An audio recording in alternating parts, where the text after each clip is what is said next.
Yeah, really. Not healing. So, it's doing pretty well. He is actually enjoying his camp.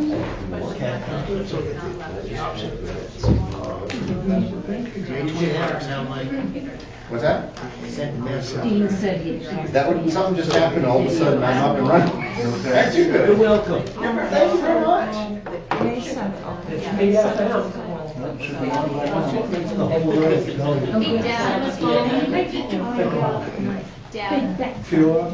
Wonderful. Dad. I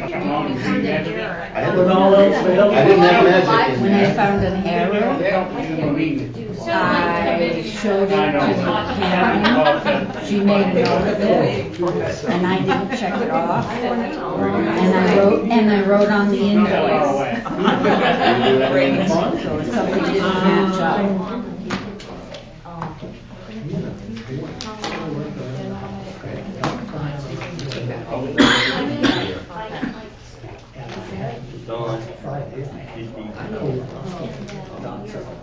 You're good for another 10 years.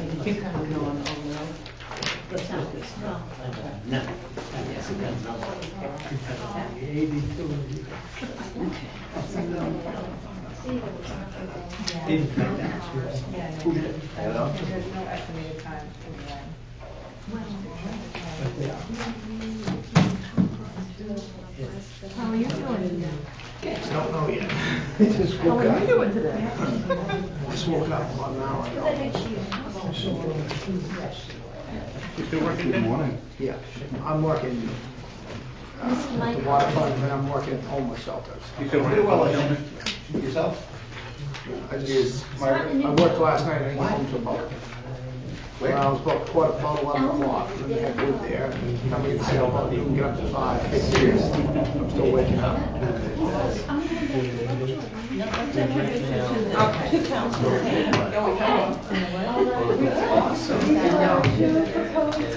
was the worst guy that got me on this one. Hi, nice meeting you. Oh, yeah. After 6 years of being in the university, school bus until the time. Yes, and then He was the first one that did it, and the next year, 3 years later, I was sitting like, and so all I had to do was get my face in water, then I did it. I was too young to do the rest of Jamie, I know you. everybody. Is there anything in this? Actually. Is this Matthew? No, it's just tight.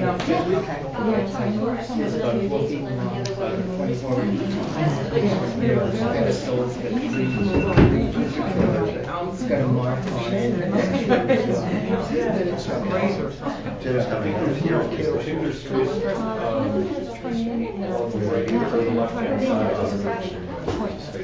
That's been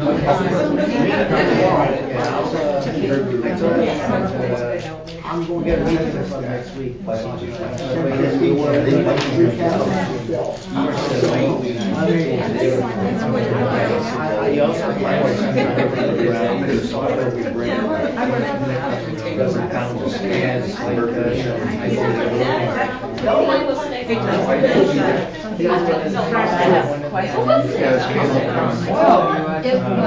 Shayla and Matt, are they coming? No, they're not. Neither one of them. Okay. We don't run, it's a show. Matt, hello, sir. Hi.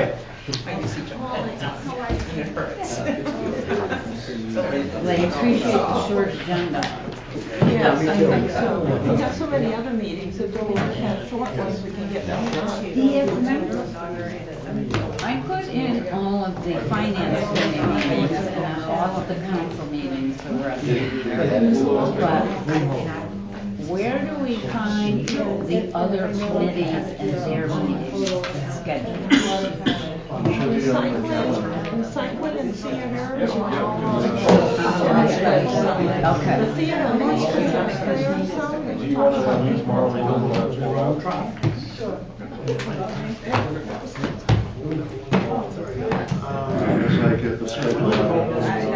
Calendar on the website. Okay, is it a Google Calendar?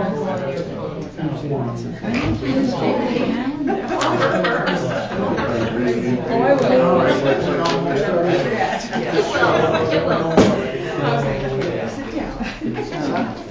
Yeah, because Google Calendar, put it in my calendar, and if I put it in Google Calendar, it shows up on my phone calendar. They may not. Because I have a Google account. I know for some reason, you can't hear them.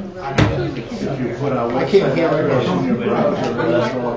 We had too many people at these meetings. Welcome everyone to the Tuesday, June 4th, 2019 Pittsfield Town Council meeting. I ask that you all please rise for the Pledge of Allegiance. I pledge allegiance to the flag of the United States of America and to the republic for which it stands, one nation, under God, indivisible, with liberty and justice for all. I ask for a moment of silence, please.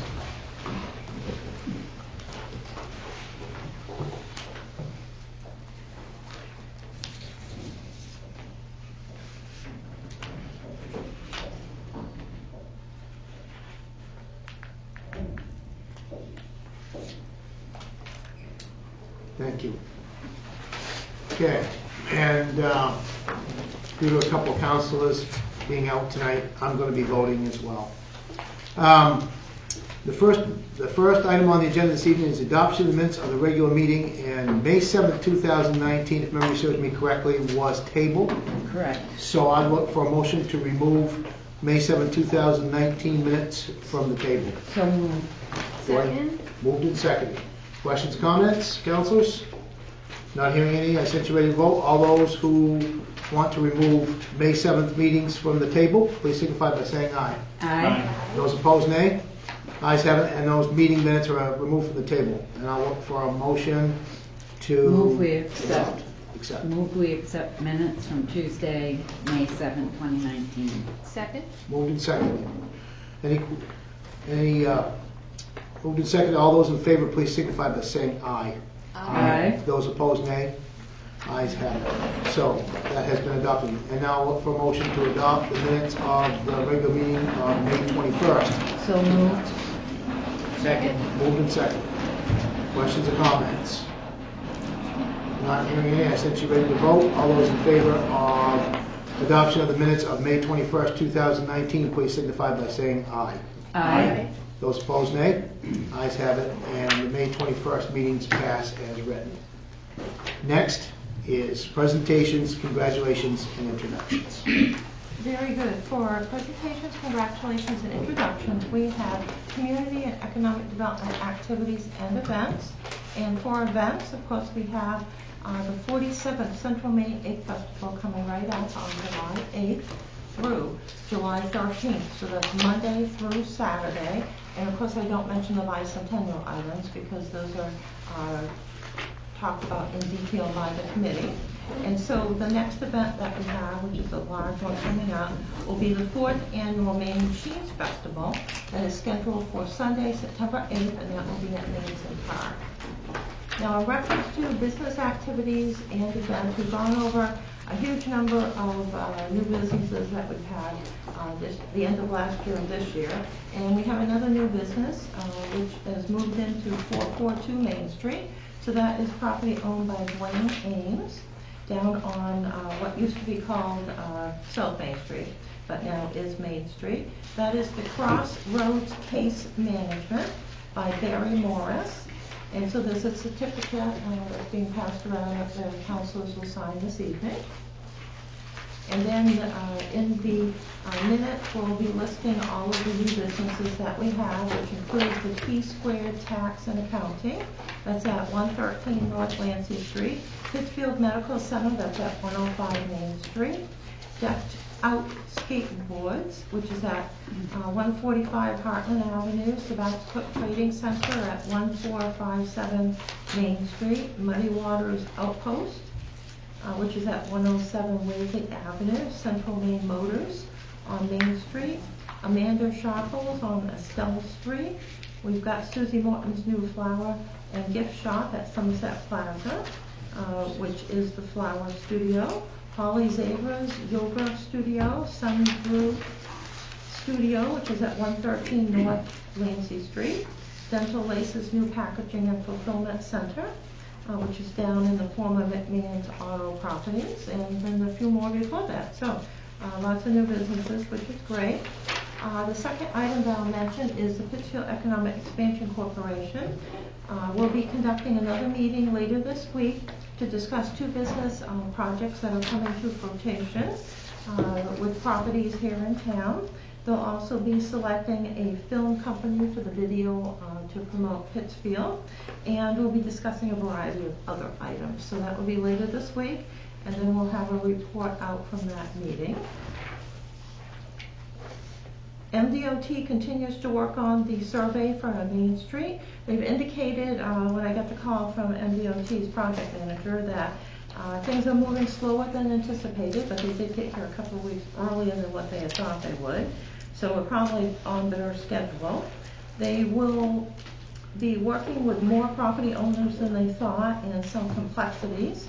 The town will be working with MDOT to mark the utility areas along the lower part of the project, which is from the railroad tracks going towards Burnham, toward the back entrance to the industrial park. There was a water break that took place on Madawaska this afternoon. That was a main being hit when a service was being put in, and that is part of the Northern Regional Border Commission sewer project. Oliver Associates was able to monitor that, as well as the Water Sewer Department. There was no contamination. The project is being fixed, and in conjunction with the Department of Human Services, there was no boil water order, just a flushing order. So sometimes when there are projects, there are items that get hit, and there was a small service that did get hit. So other than that, all of the grants are working well, and we've filed for a couple of more. So we'll anxiously await to see what's going to happen. Thank you. Thank you, Catherine. Next is public hearings, old business, of which there are none. So we'll skip right down to reports, council committees, finance committee. Finance Committee met last Thursday. We spent most of the meeting talking about the budget schedule that's going to be upcoming this fall. And that will be presented to the council. I'm not sure at what meeting, but very soon. There will be some changes to the schedule.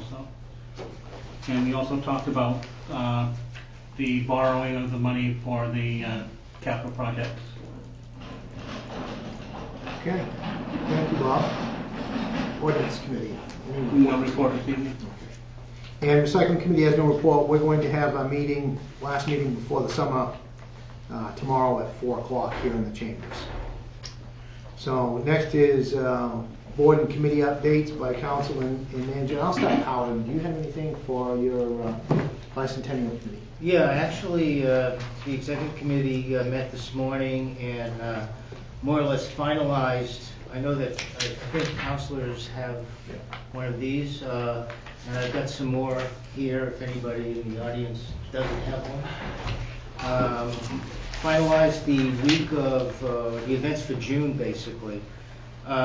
You know, first thing is that June started out really well from the bicentennial perspective. We had a great attendance at the River Fest kind of thing, with the cleanup, and you know, folks were out paddling. It was a great day for it. So I think that was really a nice event. I wasn't on the river, but I did go over to Bob's Muddy Water outpost there and spoke to him. Thanked him for being in town and sponsoring the event.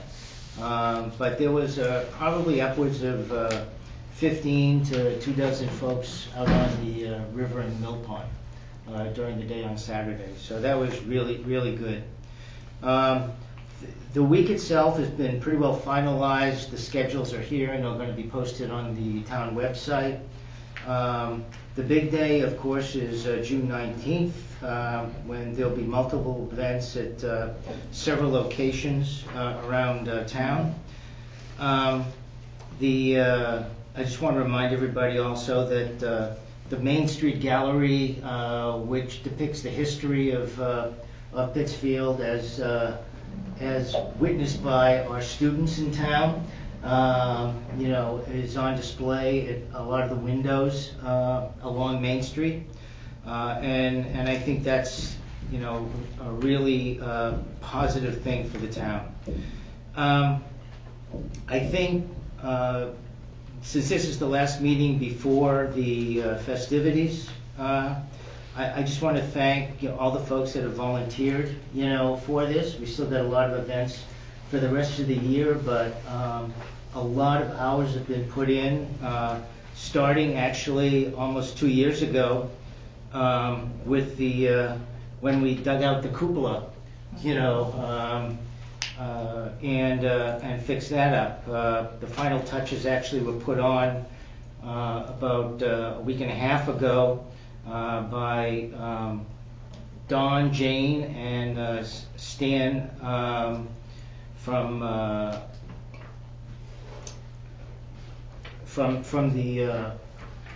his history of doing a lot of work with the unions as far as part of his work on metalwork and stuff. So the roof was put on and finalized. A new coat of paint, I believe, was put on as well. So I think it looks great, for the bicentennial events. I would urge and actually like to see who's going to be there for some of the events on the 19th. In particular, the town breakfast, which is at 7 o'clock in the morning up at Layton Street. I'd hope that any and all of the counselors that can be there will be there.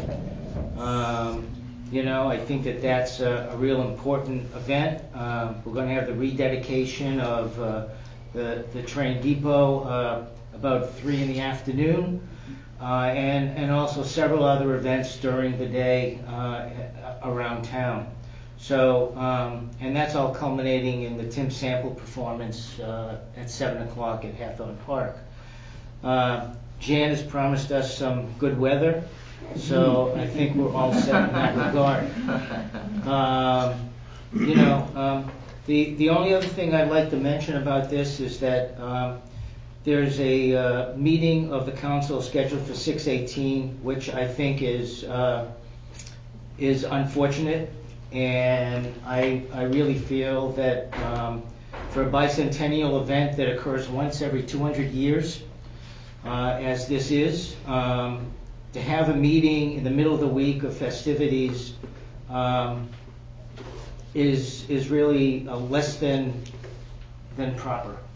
And unless there's significant business to attend to that's urgent, I'd urge that the meeting be suspended. I think that a lot of people have gone to a lot of trouble and effort to put this event on, and I hope that it will be as successful as we've all hoped it'll be. So that's basically my update, and if anybody has any questions, please let me know. Thanks, Howard. Yep. A lot of work. I don't know if we want to address Howie's comments while we're here at this moment. Wow. Could we move it to Monday, since there aren't any events located that day? There isn't anything scheduled for Monday? Nothing scheduled right now. Okay. For Monday, we would not be able to get the public hearing notice in time because of the number of days that's required beforehand. And in fact, we've already sent it in order to make sure that we can do that. Perhaps we could just do the one ordinance and then disband, Which, is for the borrowing. For the oh, what? for the barn. Yeah. Okay. Maybe we could look at meeting a little bit earlier. For the what? For the borrowing, for the item ordinance 1907 on your agenda, perhaps we For the could do borrowing. just that The payment. one. Yeah.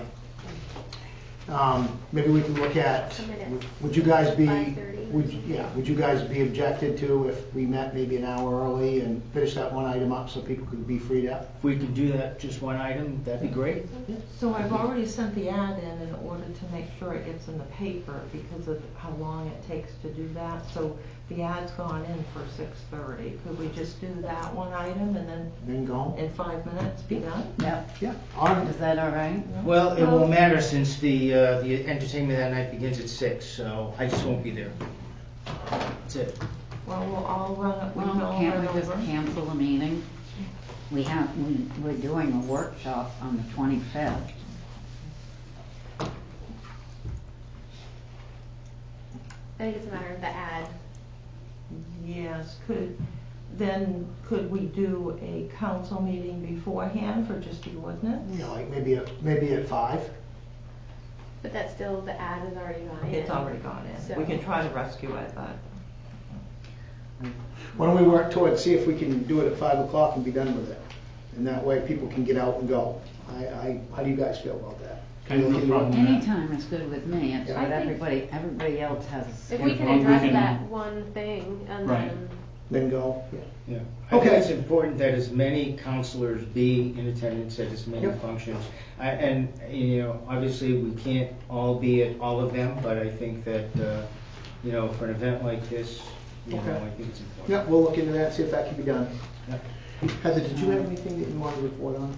no, the Media and Communications Committee is still waiting for follow-up reporting. I believe from Catherine was looking at getting feedback from other towns on what they do with their media communications, so we're waiting on that. And for the council to have a discussion about where they want the committee to go and what they want the committee to do, and that hasn't happened yet, so. Okay. All right, so that's a work in progress. All right, and do I see Ann Matthews back there? Yes, Ann, do you have anything that you want to report on the theater committee? sure. It's a bittersweet time for the theater, as Donna Dunphy is going to be getting done, and our 2 new managers will be starting. Very excited about that. I wanted to thank Catherine for coming to our last meeting and guiding us. She has made several suggestions, which are great. One of them being that we set some more policies, and one in particular being about behaviors and responsibilities and whatnot, what have you, for committee members. And we feel that that's something that we need to get on. And I should have written it down. It's fun, isn't it? Yeah, well, I should have written it down. And we're just doing business as usual. We're doing events and raising money, and you know, we're very excited for our new gal. All right, thank you. Next is town manager report. All right, very good. A number of items this evening. Tried to keep the reports short at the last meetings because we had a long agenda, and our agenda is a little bit shorter today. So I've added a few important items in. So number 1, Pittsfield Community Theater special events. So I just wanted to emphasize what we talked about at the last meeting about the hard work and dedication of our volunteers with all the special events that have been held. When I look at the amount of receipts or revenues that have been earned as of last year at this time and comparing that to this year, it is entirely correct to state that all of these special events have brought in approximately $10,000 more than what we would have brought in last year. So that's very helpful. So these events should be analyzed to see which ones should be scheduled again and how long in between and bookings should be. And we should look at the net proceeds because the revenues coming in does not include the costs, which are in the expenditure side of the budget for the fundraising. So that's important too. But it is equally important to thank all of the volunteers and all of the artists that have reduced their event charges to help the theater. So thank you to everyone. Number 2, the Pittsfield Theater fundraising. The theater committee, as Ann Matthews had indicated, and I met last Wednesday, May 29th, regarding a number of items, including the all-important roles and responsibilities and behaviors and such. We talked about the video streaming policy, the fundraising account, and the budget. So the committee has decided on the concept structure for raising funds for the operational budget, so that we'll be raising the additional funds that are needed to fill the gap for the films, building maintenance, and equipment purchase. And it looks like all proceeds from fundraising, instead of going some to the building rehab, will all go toward the Little Theater fundraising account for operations, so we can balance out the budget at the end of the year. And so the theater committee has some plans and ideas on that. So once we get reorganized within the next couple of weeks here, then we will move forward with the plan of action and advertise exactly how we're going to raise the funds. And I'll be working with the committee as much as possible and theater management. Number 3, Pittsfield Theater Survey. Our Deputy Mayor Donahue and Councilor Billings created a survey to collect information which will be processed ahead of the upcoming Tuesday, June 25th, 2019 workshop on the theater. There are paper copies of this survey at the Pittsfield Public Library, the town office, and the community theater. The paper copies are for those without computers or for those who don't want to file the survey online or prefer to do it in writing. The online copies will be due by June 14th. 17th. All right. Oh, yeah. The online version will be open until June 17th, and then the paper copies will be due by June 14th at the close of business. And so the survey is quite important, and it has a little history of how we've looked at the theater, and that the town of Pittsfield has owned and operated the Pittsfield Community Theater since 1977. And for decades, the theater had been a town department and viewed as a community service until recently, when the gap between revenues and expenses increased. So on January 2nd, 2019, the entire town budget was reconsidered by the town council, and one of the multiple revisions approved was a cut to the theater budget. The 2019 theater expense budget is $100,366, and the revenue budget is $57,664, which leaves a gap or a cost of $42,702. The theater is now being viewed as a business rather than a community service, and so there's been a lot more fundraising and events, but there's still going to be a gap. So the theater will stay open this year as long as the expense budget has funds in it to operate, and this is where the new plan of action is coming into play with the theater committee on raising more funds. In 2016, a professional assessment of the theater estimated the rehabilitation cost is $781,000. The town council will hold its first workshop to address the future of the theater on Tuesday, June 25th, and that will be at 6 p.m. in the Pittsfield Municipal Building Council chambers. So the theater can be, the theater survey can be accessed by going to the town website at www.pittsfield.org, and there's a block on the right-hand side that you would click on to go to the online version. And so it's very important that people fill that out. It's a very quick survey. It talks about which community people are in, and they have a rating of statements about the theater and what should be done with the theater and how funding should take place, as well as looking for volunteers for fundraising, just volunteers donating professional services and providing information for people. And those will all be compiled, and that information will be available for the workshop. And so this is being done to give people a voice into the workshop. So I just wanted to verify, because there's different opinions on how the workshop should be run, but is it my understanding it will be run like a council workshop in the state law, in which the councilors will all talk amongst themselves, call on different individuals or schedule different individuals, and then the public will not speak? Or Correct. okay. Just so we're clear on what we're going to do. Right. Yeah, that's why we're traditional. doing a survey. Yes, for information beforehand. Okay, so this is for people to know this. And so I would assume that, you know, committee members would be called on and other individuals that have been involved with the theater. Yep. Okay, good. I just wanted to get that out there because there was different viewpoints on how that would take place. So number 4 is the Pittsfield Recreation Department Summer 2019 programming. The recreation forms have been out for a couple of weeks now for the following summer programs: basketball, field hockey, soccer, tennis, arts and crafts, cheering, golf, and swimming lessons. And the swimming lessons are 2 4-week sessions. People can sign up for both of those sessions or one of them. The activities all have start-up dates being the week of June 25th and different days during that week, with the exception of session 2 of the swimming lessons, which is July 22nd through August 16th. Number 5, Senior Living Help. This organization is a new one to the area. They provide senior living assistance to the elderly. Senior Living Help assists Maine senior citizens, their family members, and caregivers in finding appropriate senior living and care facilities. And this is for people who are no longer able to be cared for at home, need some help with finding a senior living facility with caring and loving staff. This is where the residents can come to this organization for help. They have free services to try to connect people up.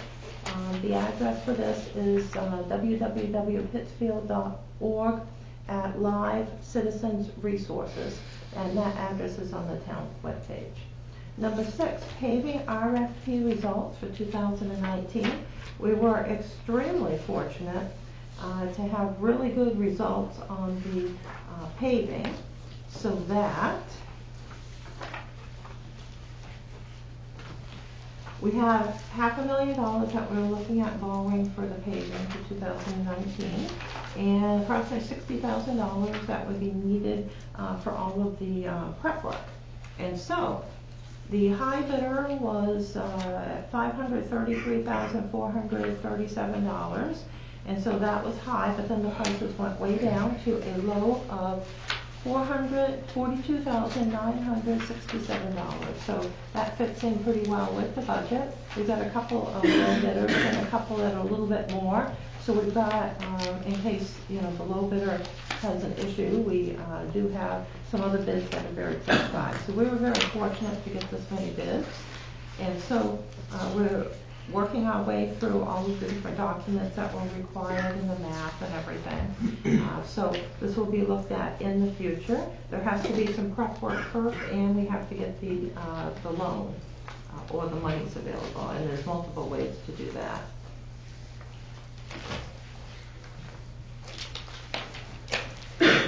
We have a new communications policy, which is for the video streaming.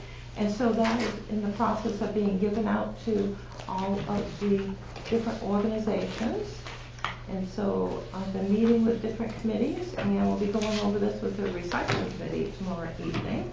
So basically, this was the policy that was approved by the town council, and that the committees will have a set schedule of meeting times to facilitate meeting attendance, because we know when committees meet on a Thursday, then might meet 3 weeks later, and then 4 weeks or 2 weeks.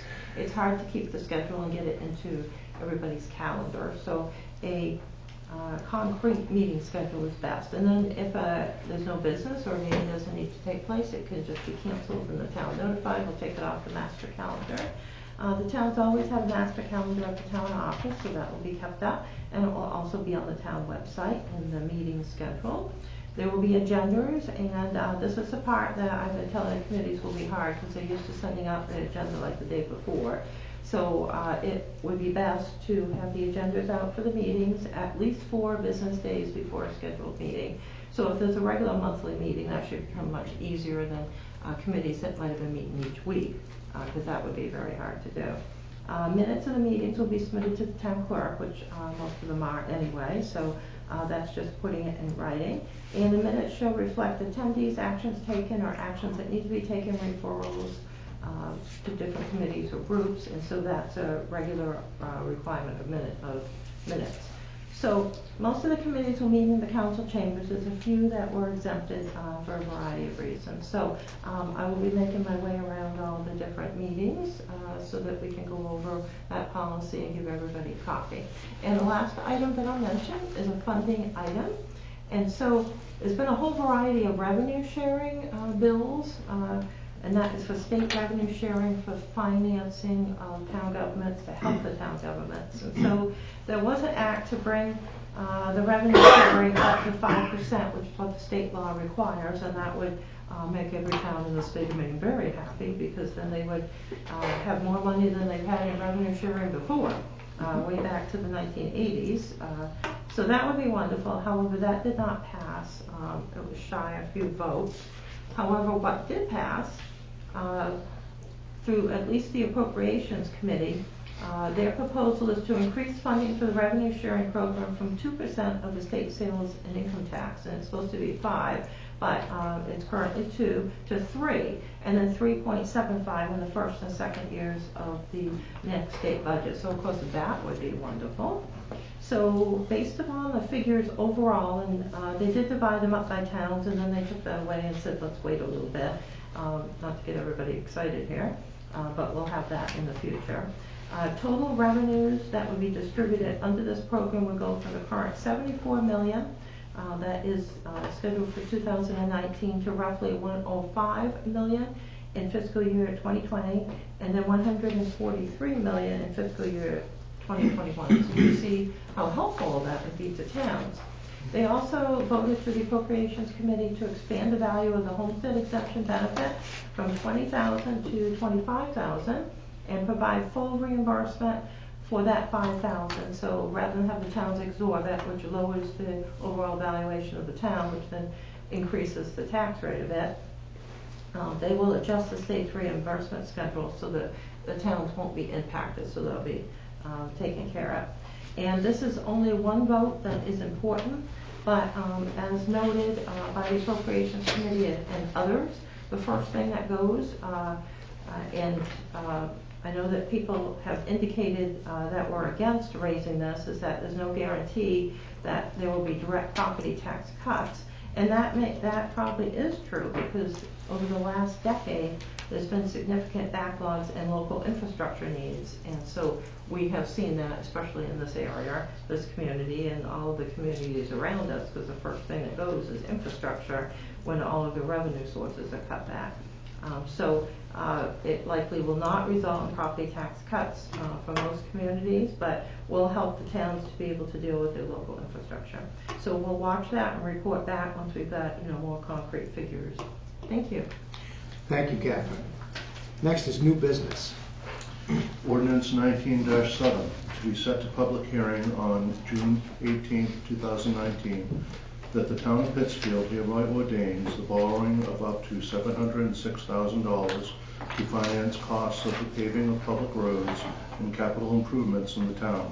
And in order to raise said amount, general obligations bonds and/or notes shall be issued in a total aggregate principal amount not to exceed $706,000. And the treasurer and the mayor shall determine the date, maturities, denominations, interest rate or rates, place of payment, paying agent and registrar, form and other details of the bonds, including the signing and delivery of said bonds on behalf of the town. The bonds shall be executed in the name of the town by its treasurer and countersigned by the mayor, and be in such form and contain such terms and provisions not inconsistent with therewith as the treasurer and mayor may approve, their approval to be conclusively evidenced by their execution thereof. The treasurer and mayor are hereby authorized to provide on behalf of the town that any of the bonds may be made redeemable or callable, with or without premium, prior to maturity. The treasurer, mayor, and other proper officials of the town be, and hereby are, authorized in its name and on its behalf to do or cause to be done all such other acts and things as may be necessary or desirable in order to effect the issuance, sale, and delivery of the bonds hereinabove authorized, including any certificates and other documents as may be necessary or appropriate in connection with sale of the bonds. Well, for a motion from the council. Mr. Mayor, Move we set ordinance 19-07 to public hearing on June 18. second. Moved and seconded. Questions or comments? So that's the one, if you're going to change the meeting to the 25th, then you would need to do it now. If you want to keep it on the 18th and meet earlier, you can do that too, so that's your choice. I'm all for a meeting earlier myself, but that's up to you guys. That's fine. Is that, can you be there? Could you be there at I mean, to like just five? work Five, through five that would be one? fine. 5 would be fine? Yeah. So we'll do it on the 8th, okay, That so would be excellent. on the Okay. 18th. Thank you. Yep. What's that? That will work out great. Okay. Need a second. Yeah, I need a second on, did I get a second? Heather seconded it, correct? Oh. Yeah, I know it's hard to hear in here tonight, I don't know why. It's just- I know. We're so Acoustics. far apart. I noticed it getting harder to hear in 2019 than people were in 97 for some reason. I don't know why that is. Questions or comments, councilors? Just a question. This applies to just the borrowing from the potential bond, from the bond bank, or to any notes? This one would be for the financial institutions. The one for the Maine Municipal Bond Bank requires entirely different language than the one from the financial institutions. Okay. So if we get some good bids in from the financial institutions, we'll You don't be have- in good standing and not have to go through the bond bank process. Okay. But if not, then we've got a couple of options here. Okay. And when are those bids due? Yeah, the bids are due this Friday. Great. Okay, thank you. Any other questions, councilors? Heather, all set? Okay, not hearing any, I sent you ready to vote. All those in favor of setting ordinance -1907 to public hearing on 6/18/2019, please signify by saying aye. Aye. Those opposed, nay. Ayes have it, and that ordinance is set to hearing on 6/18/2019 at 5 5 o'clock. PM. 5 p.m., yes. Order 19-8. Ordered that the town council approve a change in the management position at the Pittsfield Community Theater from 2 part-time positions, which included a theater manager and assistant theater manager, to 2 part-time theater managers who will be co-managers. Look for a motion from the council. Move that we adopt order 19-8. Second? Moved and seconded. Questions and comments, and I'll start with the audience. Audience, any questions or comments concerning this order? None? No, actually, I think That's us. I like the idea of co-managers. Yeah. Councilors, questions, comments concerning this order? No? Okay. Not hearing any, since you're ready to vote. All those in favor of order 19-8, please signify by saying aye. Aye. Those opposed, nay. Ayes have it, and that order passes. Congratulations, ladies. Resolution 19-48. Resolved that the town council confirm the town manager's recommendation of 2 part-time theater managers in accordance with the personnel policy regulations. Look for a motion from the council. Move to adopt resolution 19-48. Second? Moved and seconded. Questions or comments? Start with the audience once again. Same thing. No? Okay. No comments, no questions from the audience. Okay, councilors, questions, comments? Pretty much been discussed. And discussed and discussed. Catherine wants to say something. Did you want to say something, Catherine? Yes, so why don't we introduce our 2 co-theater managers. We're going to call them theater managers, but they are co-theater managers who will be working together extensively. This was the recommendation of the theater committee after we went through the fact that most people applied for the assistant position, a few for the manager position, but in the end, we thought that they were called the management team, is what the theater committee was thinking. This would work out well. So we have our 2 ladies here this evening, and we're quite excited because they both, their skill set complements each other. And of course, they know they have a big challenge here. But a positive attitude, wins and helps out quite a bit. So we first have Donna Russell. Nice to meet everybody. Thank you. And we have Jamie Jensen. I know people here. I'm really excited to start this project. Yeah, thank you. Yeah, very good. So they'll be starting tomorrow morning at 9 o'clock, and we'll be meeting here rather than the theater, so we can do some paperwork first. Donna thought that was a good idea.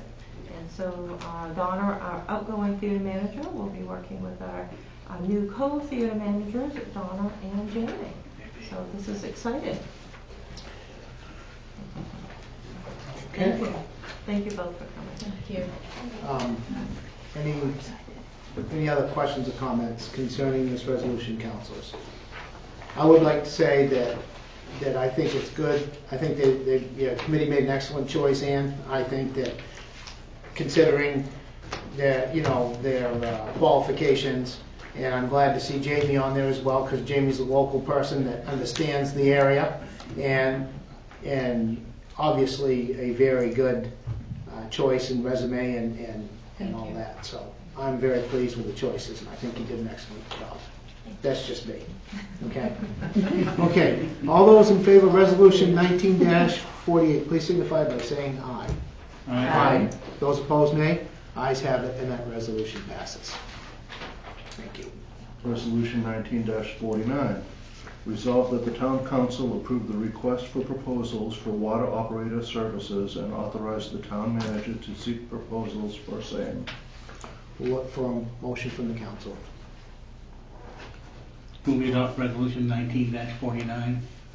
Second. Moved and second. Questions and comments? I'll start with the audience. Questions or comments, audience, concerning this resolution? Yes, sir. I was at the meeting 2 weeks ago, and I thought part of this was decided at that time. Did something resurface, or was that just an interim position? Yeah. Go ahead. So the position that was talked about previously was an interim position. And so it was indicated at the meeting that it would be very good to look at all the alternatives that would be available and see exactly what's out there, because there are a few engineering firms that provide an operator and then provide the full scale of engineering behind them, rather than have a couple of one or two people run around and be responsible for everything.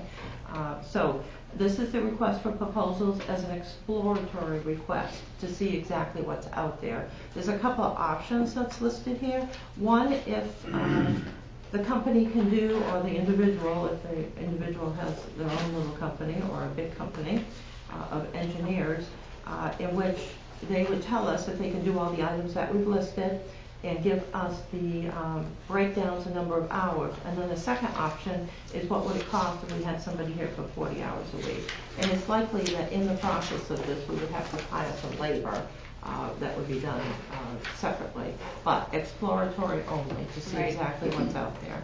Thank you. Thank you. Any other questions or comments from the audience concerning this resolution?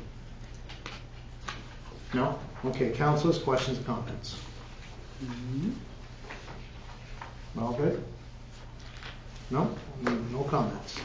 Not hearing any, since you're ready to vote, all those in favor of resolution 19-49, please signify by saying aye. Aye. Those opposed, nay.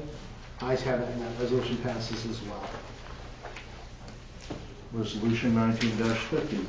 Resolved that the town council sign the warrant and notice of election to call the MSAT number 53 budget validation referendum to be voted on June 11th, 2019. Look for a motion from the council.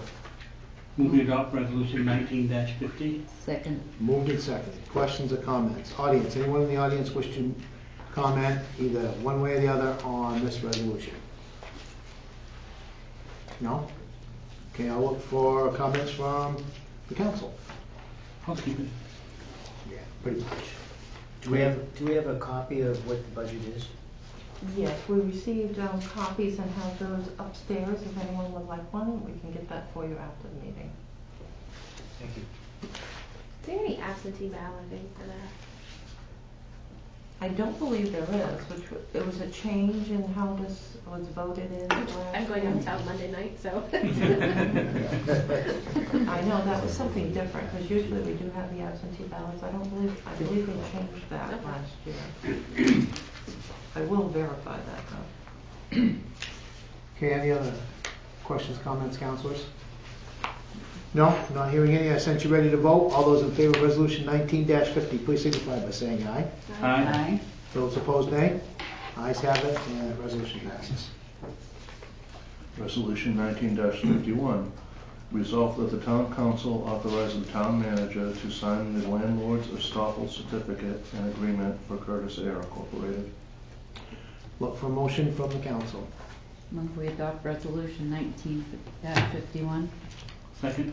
Moved and seconded. Questions or comments? Audience, anyone in the audience this evening wish to comment on resolution 1951? Questions or comments? No? Okay, not hearing any. Councilors, questions or comments concerning Resolution 19-51? So we're not changing, or this isn't a new one, it's just giving them a copy, just authorizing them. Yes, yes, that would be correct. No, there's no changes to any of the goes lease through- agreement or any of its addendums. It simply gives the rights to the company that's loaning the money to the company to have the rights to that lease. Okay. Hold. And this goes through 2033. Yes. Any other questions or comments, councilors? No? Okay, not hearing any. Since you're ready to vote, all those in favor of Resolution 19-51, please signify by saying aye. Aye. Those opposed, nay. Ayes have it, and that resolution passes as well. Resolution 19-52, resolved that the town council authorize the town manager to execute the application for an outdoor fireworks display as property owner for the Greater Pittsfield Area Kiwanis Fireworks for the 2019 Egg Festival to be conducted by Central Maine Pyrotechnics, subject to receiving approval of the FAA and the appropriate insurance certificate naming the town of Pittsfield as additional insured. Look for a motion from the council. Move we adopt Resolution 19-52. Second. Moved and seconded. Questions or comments? Audience, anyone in the audience wish to comment on Resolution 19-52? No? Okay, councilors, questions or comments concerning Resolution 19-52? Pretty much a housekeeping thing again. Yeah. Any questions? Not hearing any, I sense you ready to vote. All those in favor of Resolution 19-52, please signify by saying aye. Aye. Those opposed, nay. Ayes have it, and that resolution passes as well. Next is discussion items. Any discussion items? None? Okay, so we'll go right down to reports, and I will start with the audience. Anybody in the audience wish to speak this evening? Please identify yourselves, and even though I might know I will defer to the lady, Chair. Yes.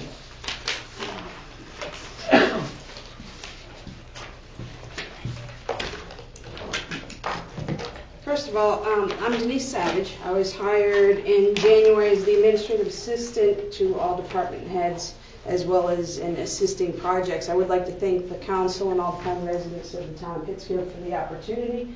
Very much enjoy what I do. It's been my honor and privilege to serve here in the performance of my duties. I've worked closely with the town manager since August of 2018.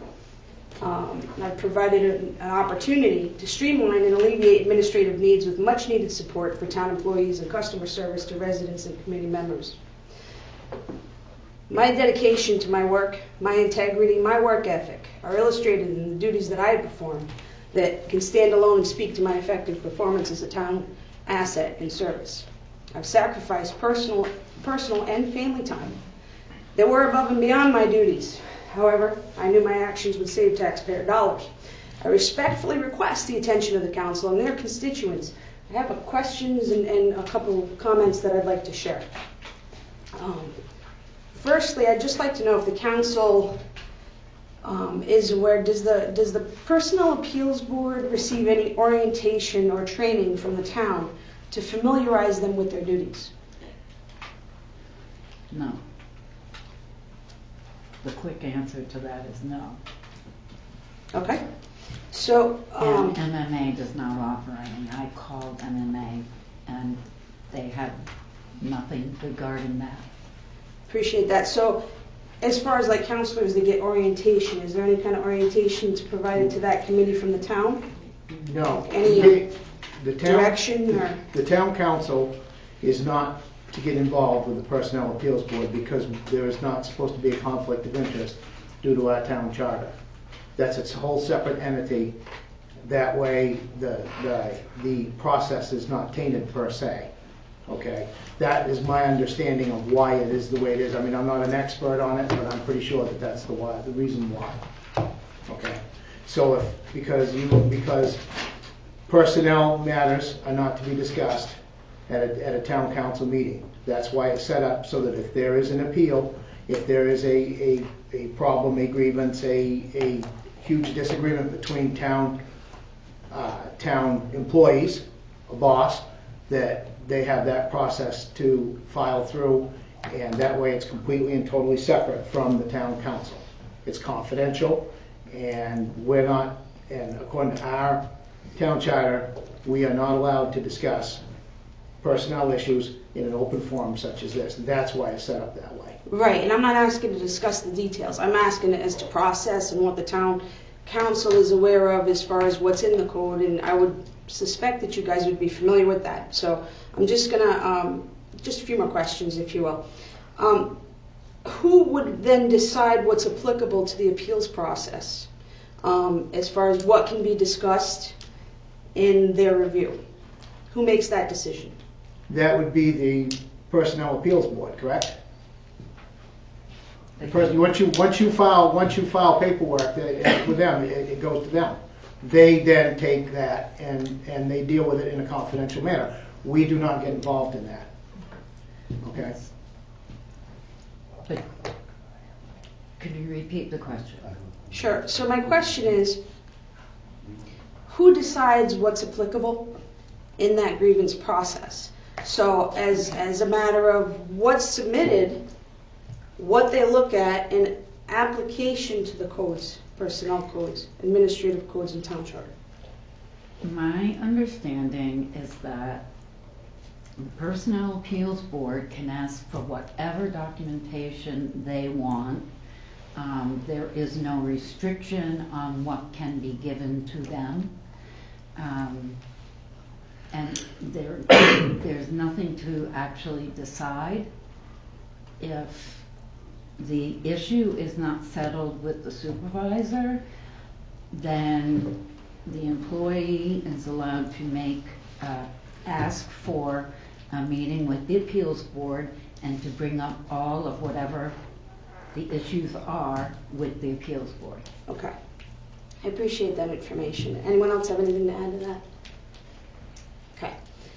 The next question, for a direct report subordinate to the town manager, is there a vehicle that exists for a person to have oversight from the council, not as related to personnel issues? This is as it relates to their supervisory role to the town manager and the performance of her duties when it affects the performance of a direct report subordinate. I'm gonna say that I ask that question once again. Right. So what I'm asking is there a vehicle that exists for someone who is a direct report subordinate to the town manager, okay, for oversight from the town council in their role as a supervisor for the town manager, right? If her performance and things that have been done are interfering and or impeding someone else's ability to perform. Right. No, there isn't. No, there isn't. What it is we are a policy making board. The town manager, I'm going to say this one time, the town manager works for us, okay? You work, if you're a what you are, you're a town employee, you have a direct supervisor. If at that particular point in time that someone feels that they have a grievance or that something wasn't followed correctly, they have the right to appeal to the Personnel Appeals Board if they don't like the decision, not if they don't like the decision made by their supervisor. That's not it. If some kind of a protocol was not followed, if whatever.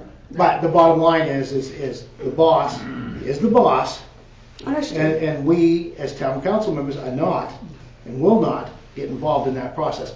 That's why the Personnel Appeals Board was set up in the first place, to prevent conflicts of interest. Right. The only time that the council would be involved is if they started an investigation, which we are allowed to do, because of whatever is going on impedes the ability for town business to be conducted.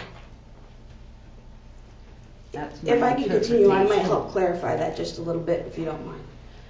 So, and I'm not sure you can answer this, but I'm going to ask the question. Are you aware that grievance 2019-1 has not been resolved? No. We cannot discuss that at this meeting right here. Okay, We sure. need to discuss that with the Sure. Personnel Appeals Board. Okay, well, here's my problem with discussing this with the Personnel Appeals Board, just so everyone's aware. The Personnel Appeals Board received 35 documents for review. Out of those documents, the only documents that I was solicited for was my original complaint, as well as a follow-up on an inquiry to one item listed in 5 to 6 pages of that grievance. There was never given an opportunity for an audience for me to speak to the Personnel Appeals Board in a hearing. I was not given the opportunity to provide supporting documentation.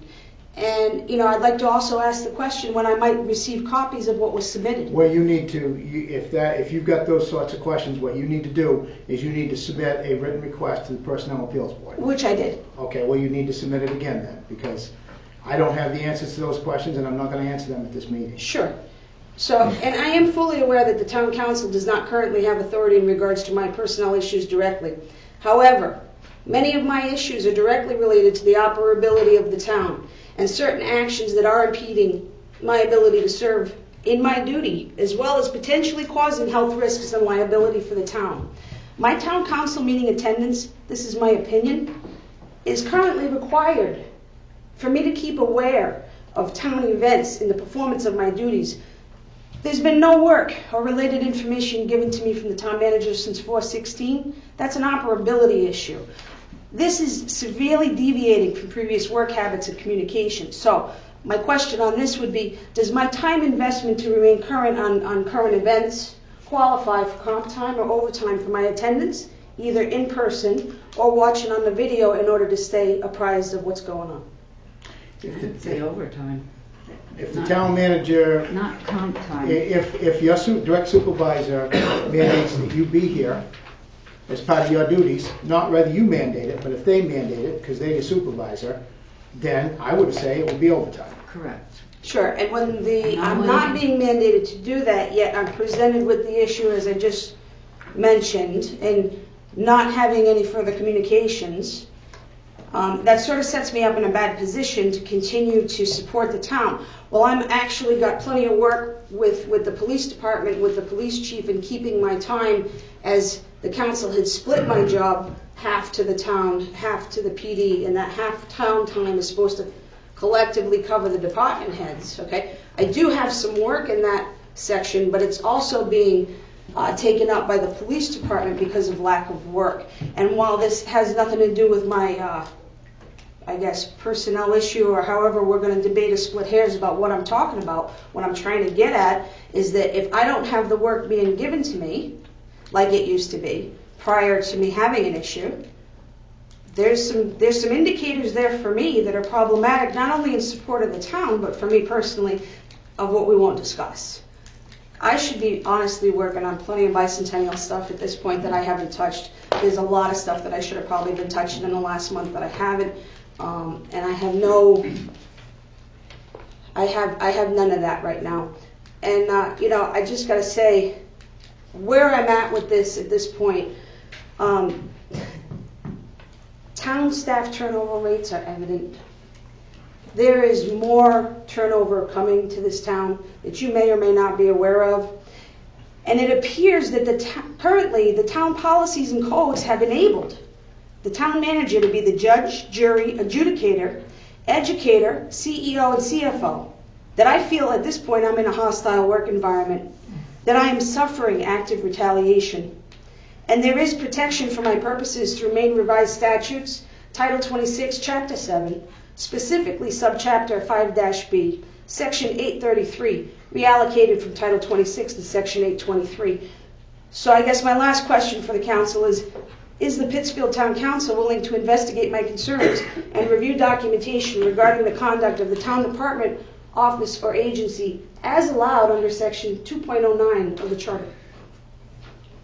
Well, first and foremost, like I said, we explained again, and I don't want to go over it again, the process that you need to follow if you feel that you're not being treated fairly or whatever. Okay. Sure. Second of all, before we start throwing numbers out here about how town employees are going to be going away and this and that and the other thing, may I also remind you that there's a 3% unemployment rate in central Maine, and the private sector is a lot more attractive than the public sector when you're in almost full employment, okay? Because companies are screaming for help. So I'm not saying that it's got everything to do with it, but it's got a lot more than people want to admit, okay?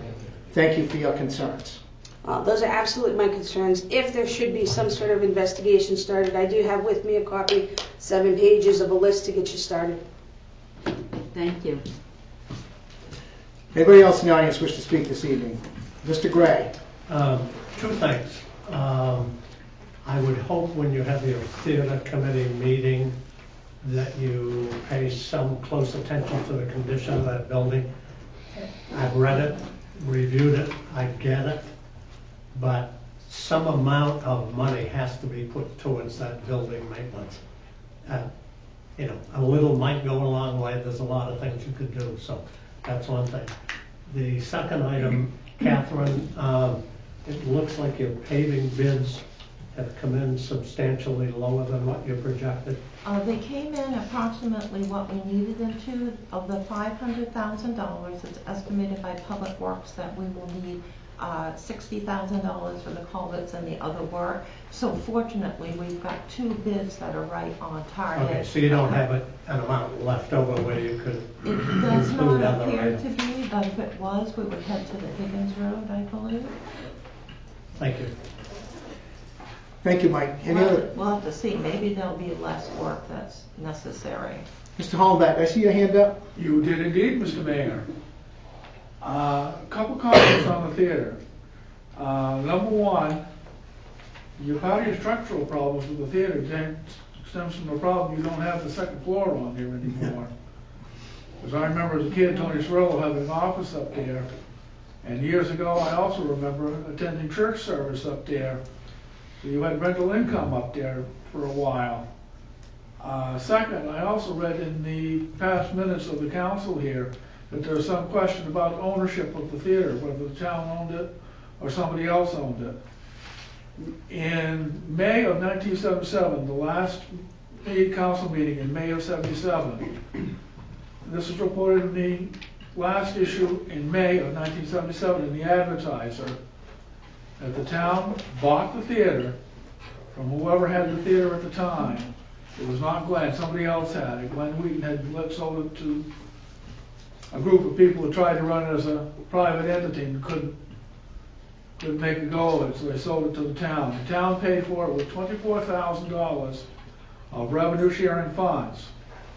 The council also instructed the town manager to set up a theater committee consisting of 5 people to help operate the theater. As I said, this can all be verified in the last issue in May of 1977. Barbara Jones wrote the report as far as I can tell. With no other author listed on the article, right on the front page of the paper. As I say, I read it. I found it when I was doing some incidental research for something else, and I happened to notice it, and when I came across it, I made note of it. That's all I have at this time, other than to say I'm sorry I haven't been here for a while. I've got a bad wheel, and then sometimes it bugs me enough so I can't get up here to come see you guys. We always look forward to having you, Donnie. Thank you. Any other questions? Any other audience members wish to speak this evening? Yes, sir. I'm curious, if I were an employee of this town, regardless of what department I worked in, whether it was the library or upstairs, and I work more than 40 hours, how is compensated calculated past that point? Is it overtime? Is it comp time? Is it based on whatever we choose? It's a case-by-case basis, I believe, but go ahead, Ken. It would be a case-by-case basis. It has to be authorized by the supervisor or the individual who's in charge of the employee. Generally, it's been comp time for some of the offices, some have been overtime, but it is the choice of the employee after authorization by their supervisor. The choice of the employee Yes, after the supervisor. The supervisor has to approve extra hours to be worked or work on the weekend or evenings. So I can speak to this. when will we, I've had a partial answer from you, Catherine, upstairs, but snow plowing ended several months ago. And if you are the person writing the checks, then you would have the best idea of allowing us to know in the public how much money we saved by changing to our town employees doing the work. And I've asked this question before, and I'm going to continue to ask it until we have an answer, because we have decided to bring more work to our employees. We have an absence of employees at this moment for a variety of reasons. And as a result, there are things that have not been completed yet, and we're into the month of June. I have an office that oversees a corner where children cross, where I watched today a child almost get run over in a crosswalk that is not painted. I am not here to complain about the efforts of the 3 or 4 active highway people we have. I'm trying to figure out how many people we need in that department that show up 40 hours a week, every week, to get the work done. I've asked the question, I'm going to ask it again. We took away part of the contract for our plow individual, and we were going to use those monies. We bought equipment. We had to have had a ton of overtime, which I haven't heard about. We also have had comp time, which has allowed us to not have people working at this point. That was done at the same point when another individual was out with health issues. Those were not surprises, that's management. That's why I asked 2 months ago or 3 months ago, where is the oversight? If you are the manager overseeing all the department heads, and these are not surprises that are happening, where are the answers? I would like them sooner than later. So the Public Works foreman has asked that this be tabled, as I had notified the councilors and yourself, until he arrives back, which will be in 2 weeks. So one of the first items that he will look at, because I've asked for the information by the mechanism that we're communicating back and forth, and he would simply like to answer this himself. I could go through and calculate things, but he has on-the-ground knowledge of exactly where he sent people and why, and what the priorities were. So a Public Works foreman will be back in a couple of weeks, actually on June 19th, which is a good day to be back, and he will be addressing this matter. He wanted to address it himself. Could I And so that add will be one done. little thing? In December, when the lawyer was here, it was stated by the lawyer that if a person works overtime, they are to be paid. It is their option to take comp time, but it is not the supervisor's position to ask, would you like to take comp time? That's employees. The supervisor should always assume they're paying the overtime. And that was not well known until the lawyer said it. And I know that from personal experience, because my husband has over 800 hours of comp time. Of comp time? Of comp time, because he was not allowed to be paid overtime when he worked at the transfer station. And the reason I'm asking the question is 100% based on the cost to the town payers, to the town taxpayers, where we have a number of individuals that I'm aware of that are in that same situation. I have no knowledge of numbers of hours. But if they're not being comped overtime, and then they're not working 3, 4, 6, 8, 10 weeks, that is work that's not being completed. If we are going to be in the plow business, how many people do we need plowing? If it's 7 more people for 3 months, then hire them, or at least understand the cost. Because this is not about an individual that works in this town. It is about a policy that I think is going to bankrupt this community if we allow it to continue. It's been happening for quite a long time. There are programs that are not being completed. I stated this last time. I will be much more vocal this coming winter. Those gentlemen are working their tails off around the clock. And then snowbanks are not being picked up where children are crossing. That's a risk. I was very concerned about that. At one point, I brought my own equipment down to move snowbanks so that people could see. That's not my responsibility. It's the highway department's responsibility. My husband They've only had does so it. many people. My husband does it on School Street and has for the last 20 years. Sure, but we Even though need, he's a town employee, but he doesn't charge the town for that. I would like to know how we're going to address this with another winter coming. That's a question that needs to be asked by the highway department supervisor. Well, it's a good point, because we're gonna be entering the budget process earlier, and this is one of the first things that needs to be addressed. Because last year, usually towns hire some part-time people. That was not what was done last year, but that may be what we need to do this year. We have hired one additional position.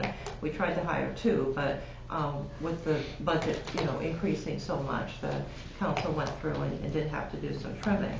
So this is a very important item, and we're starting the budget process early.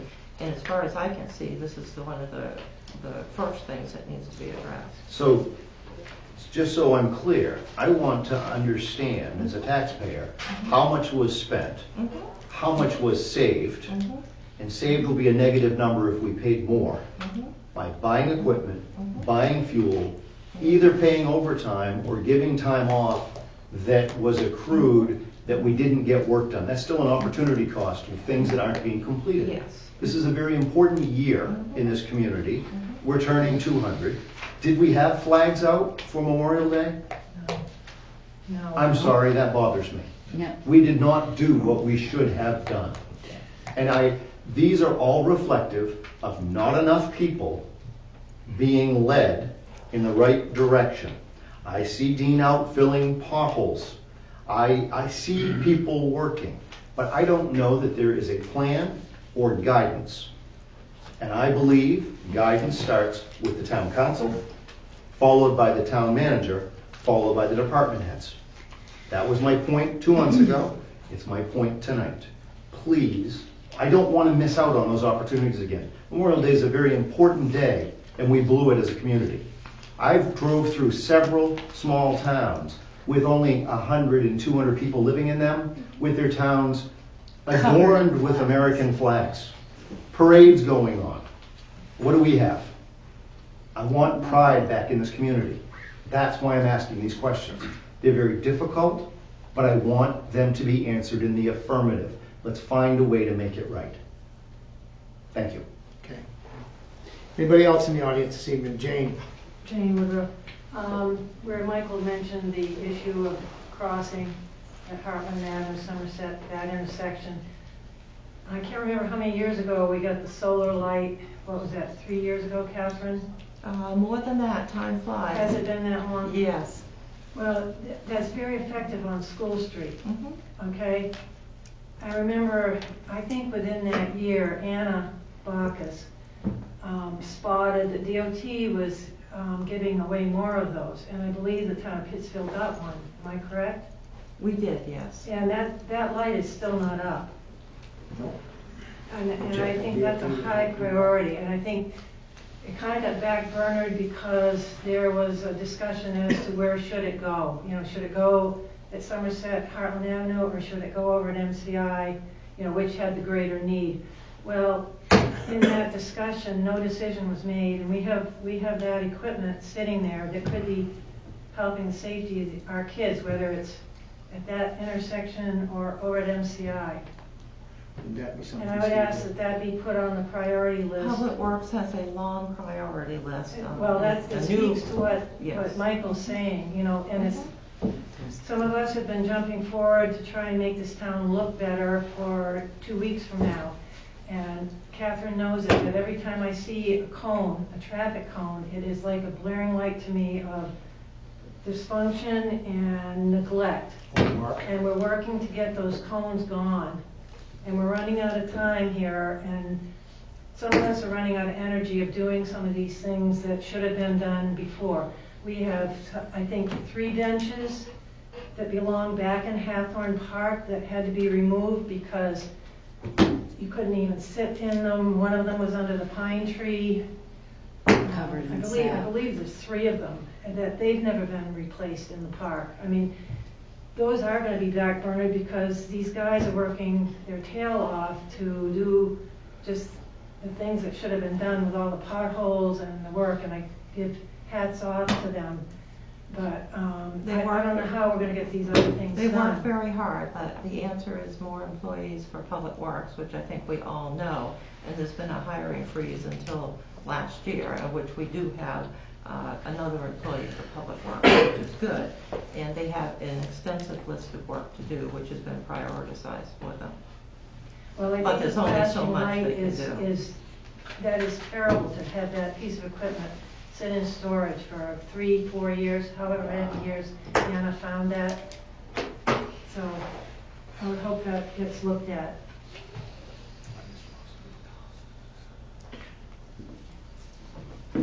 Yes, sir. Ron Watson, 175 Main Street. I just have two announcements. One, next Tuesday evening, June the 11th, at the Pittsfield Community Theater, there will be a movie shown called Recovery Boys. It's about individuals going through a recovery program for opioid abuse. It's a very powerful movie, very well done, and I think it could be directly pertinent to this community and the surrounding communities in this area. Immediately after the showing of that movie, there will be a panel discussion among several healthcare providers, professionals, and some individuals going through recovery. One of the individuals who will be there is Gordon Smith, who is the head of the opioid response for the state of Maine. So if you are interested in the health, safety, and welfare of this community, I would urge you to be there to participate and to listen to the discussion.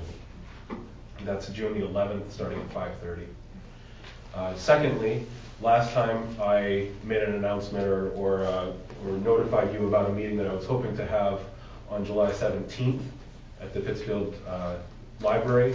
I spoke with Holly, and unfortunately there was a library program plan that evening that neither of us remembered, and so we have pushed that meeting back to July 24th. That's the following Wednesday. That meeting will be to discuss the digital infrastructure, digital engagement, and communication avenues between the town, its citizens, its businesses, and its nonprofits. Many towns that have done work like this or engaged in projects like this have very similar issues to what we've just been hearing about for the past 20 minutes regarding infrastructure, regarding engagement, and they've come up with some really creative, innovative, and cost-effective measures to address them so that everybody gets what they want in a congenial manner. So if you're interested in helping out the town of Pittsfield to further those efforts, I would urge you to be at the Pittsfield Library July 24th in the evening. Thank you. Thank you. Any other questions? Any other questions? Excuse me. Any other comments from the audience? No? Okay, then I will go to councils, and I'll start with Deb Billings. Okay, I'm not gonna try anything else, but that's all right. I'm gonna have some questions in here too. For example, we had scheduled a finance meeting on Halloween. Is that correct? I'd have to check the schedule. Well, it's there, but did we actually intend to do that? Because we shouldn't meet that night, I don't think. The fire department has a big event that goes on, the Elks does, and parents with very small children start trick-or-treating at 4 o'clock. So we did say that we would look at that schedule and see if we needed to make any changes, and as we move forward. But it was set up so that we would meet on the Thursday prior to the council meeting, so the finance committee would be able to look at the warrants and agenda items in advance, so that they could make a recommendation. So we can. I'd like to make a recommendation that we move it to the 30th instead. So that would be something the finance committee can do. We'll look at that. Yeah, we'll look at that. We got plenty of time. Okay. Figure that one out. Yes, we do, but time flies. Okay, next question. Is there a master copy of the ordinances and codes for the town available to the public.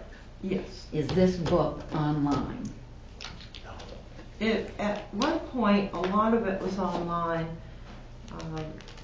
and then I wasn't involved with the website at that time, but there seemed to be some code issues, so the codes have now been turned from WordPerfect into Word, so some of them are online, but not all of them. But we're working on it to get them all online. The building ordinances are right now, that's it. Yeah, but I'm talking about a master copy of this book for everybody to be able to go to and read and reference. So in the town office, since the 70s, there's been a master code book which is out there. So people have come in and looked at that, or we've sent copies, or they've come in and made copies, or now we can send PDFs of things. But in terms of it all being in one big PDF on the website, it is not all together. I mean, although that might be... Are we working towards that? There has been some work done on the PDFs. Because I mean, I think it would be something that we would want to do again in the name of transparency and communication. It might actually be easier to do it now, because before the documents were in WordPerfect and there were a lot of issues. We transferred them over to Word, but now that PDF, you know, maybe it could all be put in one big PDF. Okay. I would like to see that happens, because I think it's very important. Mm-hmm. Police reports. Last meeting, Heather asked why we hadn't been getting police reports, and frankly, I wasn't very happy with the answer.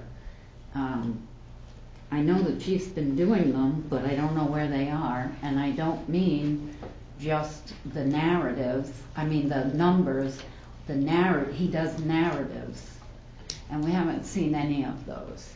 Yeah, I haven't seen the narratives, but the numbers used to be turned in. I haven't seen those for a number of months. They're not. Is that something we can do? Just. I would like to see a narrative at every council meeting. Can I just ask what the process is for them to be submitted, that sheet that was in the reports before the town? Yeah, everybody turns in their reports in time for the council meeting by the due date.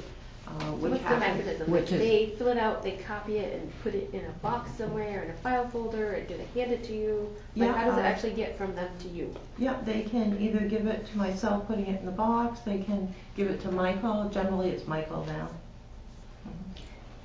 so, It's Chief. pretty easy to do. Michael's been getting almost everything. And Michael has his own box. Well, email, usually. So email would be better, rather than a photocopy of a form? Either's fine. Email might so be the police easier to reports are copy. coming to you now? I don't understand No, what this yet. conversation. Oh, he's been putting the council agendas together Okay. to help out, and it also helps him to learn the different subjects. Now, once in a while, things will come to me, and sometimes we each get a copy. So how are reports from different committees submitted? That's what I want to know. Who Generally, do they go to? Either Michael or myself. Who do the police reports go to? I haven't seen them for a long time, so either of us. Okay, I well, can send out a memo. You had mentioned the fire chief doing a report. You had Heather that. did, yeah. Yeah. That's kind of difficult because they don't meet on a I regular know, basis. yeah, the But calls the are police, sporadic. we have a police department and we don't know what they're doing. So I would like, I'm sure they're working, but I'd like to know what work they're doing. All right, so why don't we do a memo to everyone, reminding them of the due date for the council. And packages. if Mike is putting the agenda together, then maybe these reports should go directly to him and not to you. They shouldn't be split, they should be going to one person. So if he's putting the council packet together and the agendas together, then those things should go to him. I think he has been getting most of them. Except for that. But 3/4 of the reports that you get are ones I generate. Right. Chief, the reports, where are they? The monthly reports that you've talked about two things. You talked about a narrative and you talked about statistics. Last summer, when I first came here, I started doing narratives on my own for the council, and they were never given to the council. And I was told last summer to stop doing them by the town manager. And as far as the monthly reports that Sergeant Rusin prepares every month, I placed them in the town manager's folder outside of her door. They're up there right now.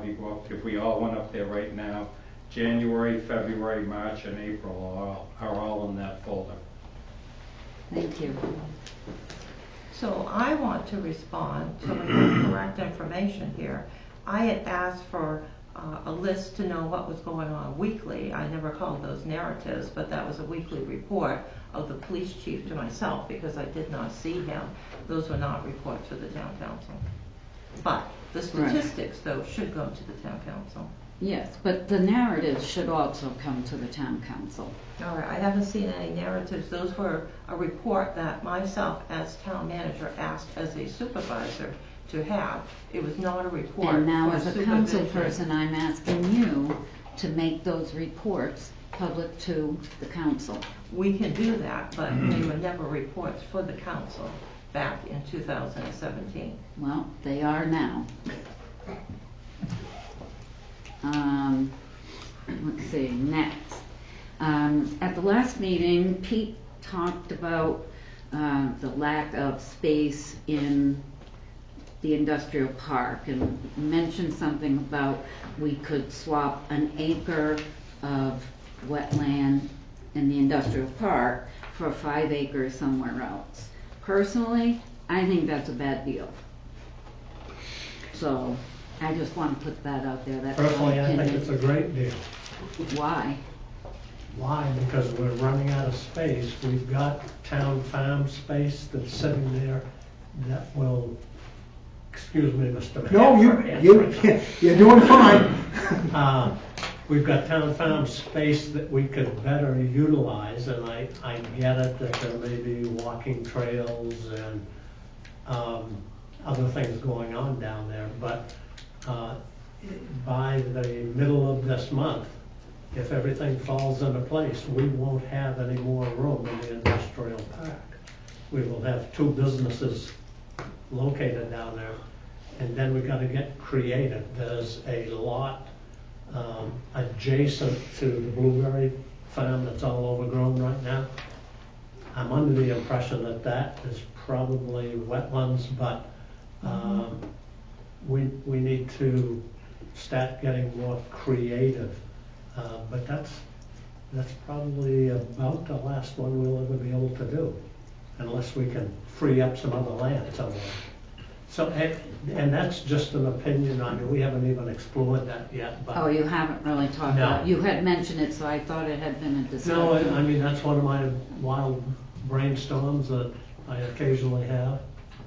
I'm just, very nervous about giving up green space.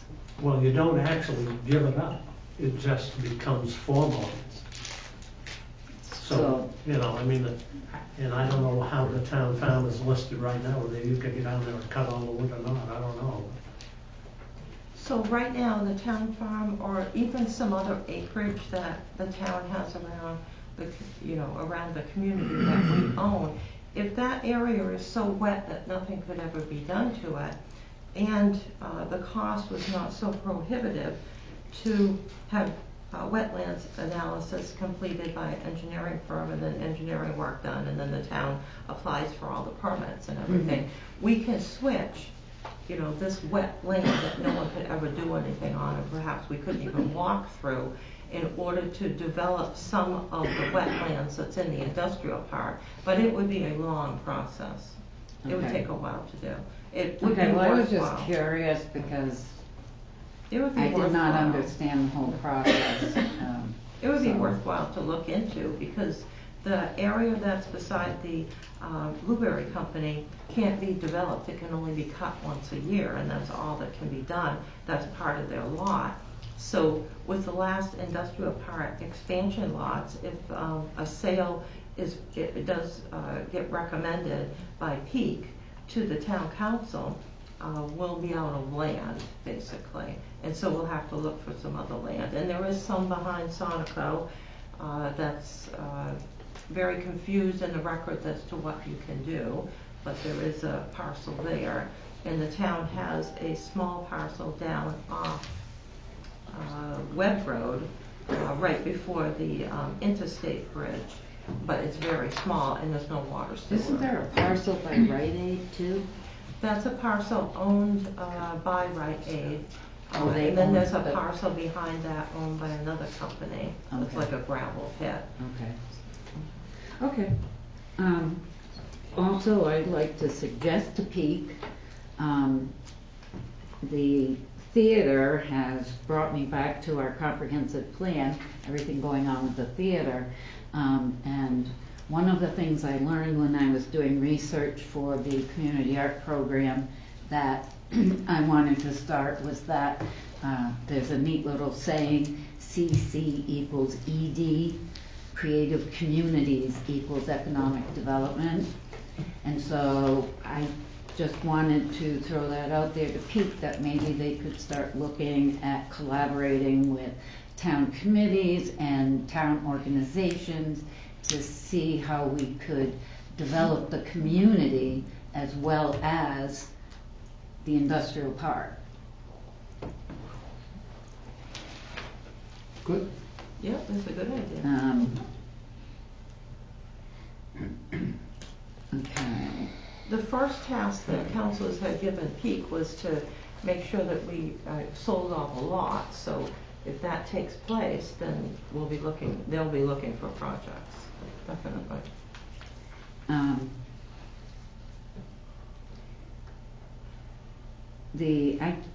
I guess I won't. I guess I'll stop there. Thank you. Okay. Heather?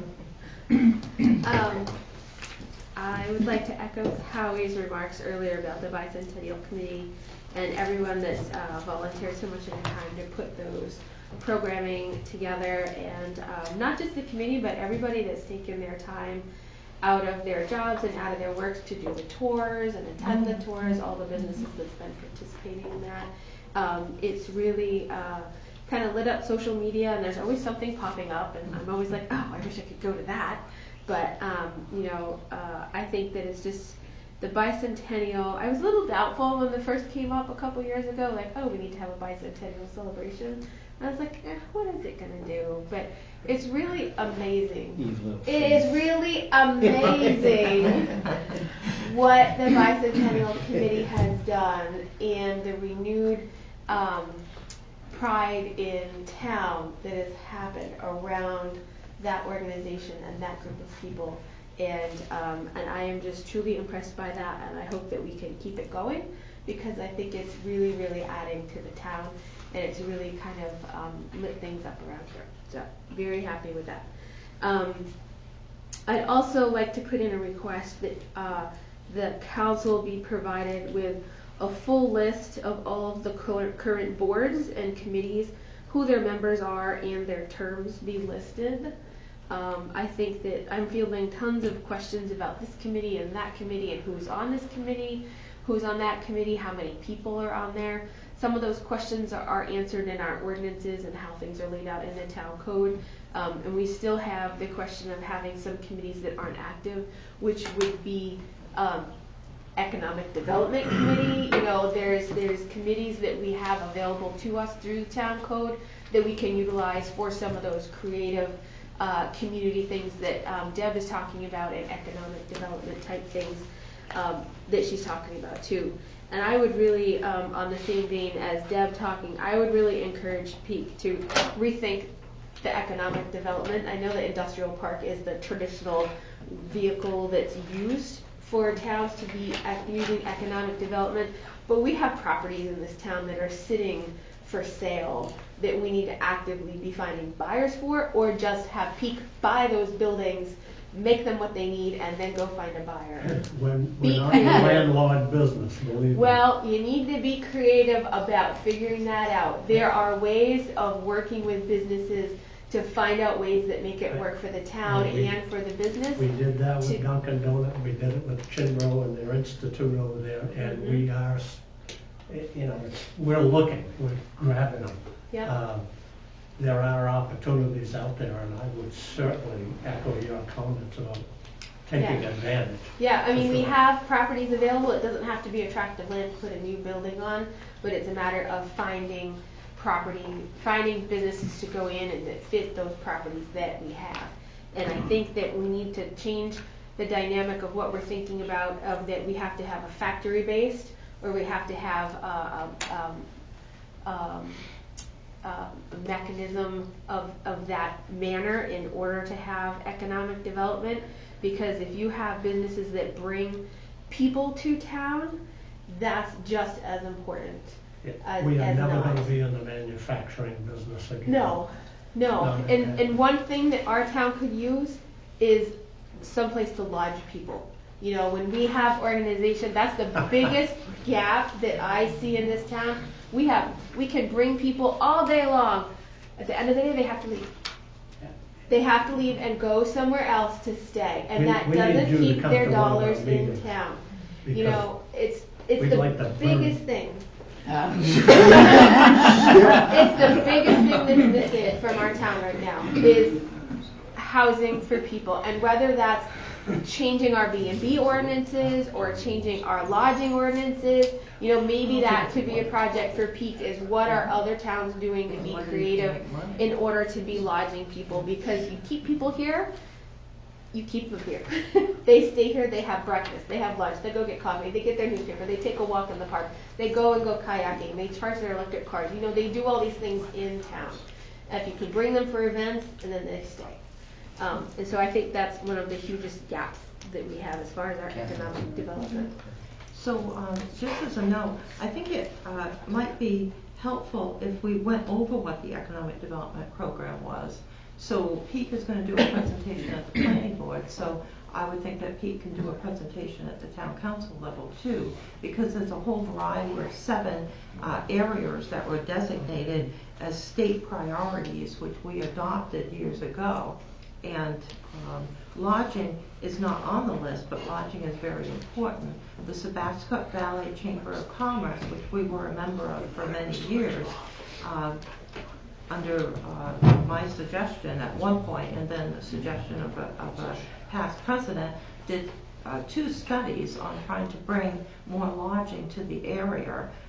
And worked with the university, the program on hospitality, as well as the state of Maine, the governor's account executives. And in terms of, you know, like a hotel, there's just not enough people in this area to sustain it according to all the studies. And it does take like a 7-year period to go through everything that's needed, because I've worked on that before. So what we kept suggesting, because it seemed to work well in other communities and here, is the B&Bs. More and more B&Bs, because they would be all from having the hospital, MCI, Chimbro, some of the other businesses in the industrial park, and Elming. There would be plenty of people all the time that could take up the room. So that was a big priority that we had on the website for quite some time, and did some research. It came up with a couple of companies, but one of them has since closed just because of the amount of work, you know, that's involved. But that is a very important item, and it's been designated several times by the chamber, but still has not brought forth a solution.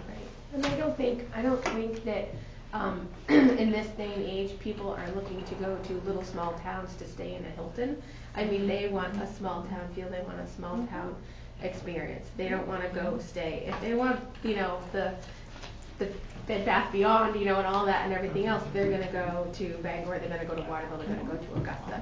You know, if they want a spa and everything like that, that's where they're gonna go and find it, and we need to be able to offer something else to them. I've even had in a past community, and, you know, at first it seemed quite interesting, but then I realized just the potential there. We had a farm in one of my other communities that offered the experience of working at the farm, and they were always booked. You know, they had 5 rooms. They were always booked. People would come from all across the United States for that. That was their vacation, to work on the farm. You know, something that many of us had already done. But so that opportunity is here, and definitely it's a really good project. Okay. And along the lines of economic development, Open Farm Day is coming up, July 28th. Our farm will be open 11 to 4. We'll do 3 different tours during the day at 11, 1, and 3. And this year we're trying something new. We're going to have Eureka Farms, Outland Farm, Wagon Tail Farm, and Snake Root Farm all come out and set up like a mini farmer's market at Balfour Farm. And we're also going to have the Pittsfield Fire Department with their Doughboy wagon. It's going to do hot dogs and hamburgers. And we'll be donating cheese so they can do cheese dogs and cheeseburgers. And we're working on getting someone to do horse-drawn wagon rides. So parking will be down on the field, and you'll take a wagon ride up to the main farm because there's just no parking up at the main farm. So that's coming up. What day? Could you July repeat the 28th. date? July 28th. It's always the 4th Sunday in July, and that's a statewide event put on by the Department of Agriculture. And so there's lots of farms. There's only a few in Somerset County, but all across the state. There's apple orchards that are open, there's creameries, there's dairy farms, there's beef farms, there's veggie farms. I mean, there's tons of farms open that day. There's lots of different kinds of activities. So I encourage you to kind of get out there and see what's there. I had some other things. If you haven't already taken the theater survey, please do. There's a link available on the town website. It literally takes 4 minutes, unless you're like super wordy in your answers and you want to put extra stuff in there. But it literally takes 4 minutes. It's 10 questions, quick, easy to do, and that is the best way to let us know, to give us information for our workshop. There's paper copies at the library. There should be paper copies at the theater. There's paper copies upstairs. If you need your own copy, I can email you the questions. If you want to email me, I'll email you the form directly. You can type it in and send it back to me. But we'll be collating, and Catherine gave the deadlines for those so we can get them collated and all entered into the computer before that. So, yeah. Can I ask a clarifying question? Did I hear earlier that community will not have a voice at that meeting? Is that correct? It's a council workshop meeting, Okay. so it's not going to be an open forum for Perfect. community members. So this is the best way. Community members could come and attend, Mhm. but this is the best way to kind of put input in there. Sure. And if you have other things to say, call your counselors and tell them. Will it be online? So, Will we be able to watch it instead of sitting here? Yep. Thank you. Yeah. Yep. So, I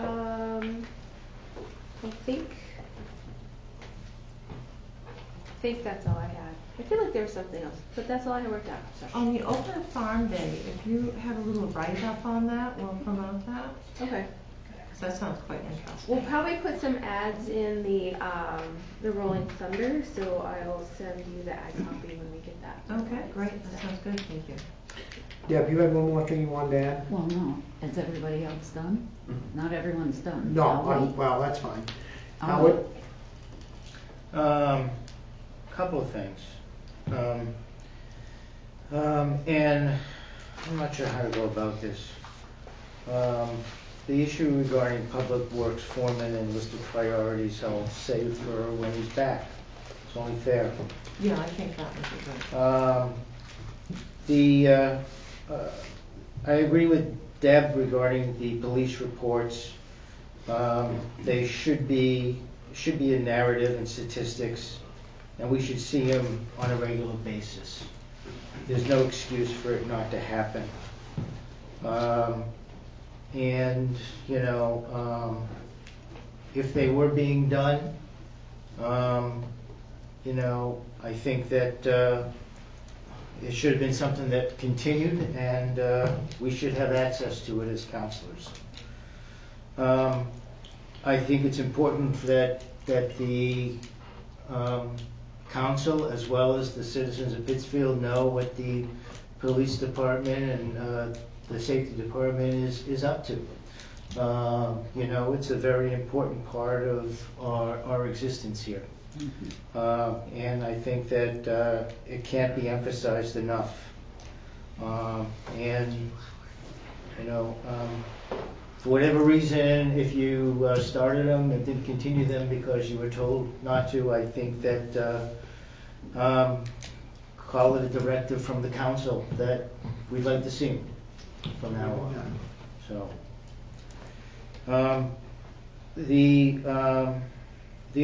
one other thing is that Tim, you mentioned that we're a process council and we kind of procedural council. You know, as our job is a policy-making board. You know, given what's gone on regarding the comments tonight with Denise, who's been with us for a certain amount of time, and her issue with the Personnel Appeals Board and whether they have training or not, you know, I've gone over the charter and I've looked at the process, you know, for this, and quite honestly, I can't figure it out as far as the policy or procedure, and I think that should be looked at, whether it needs an investigation in that regard, and whether even whether Denise is getting, or any employee is getting due process.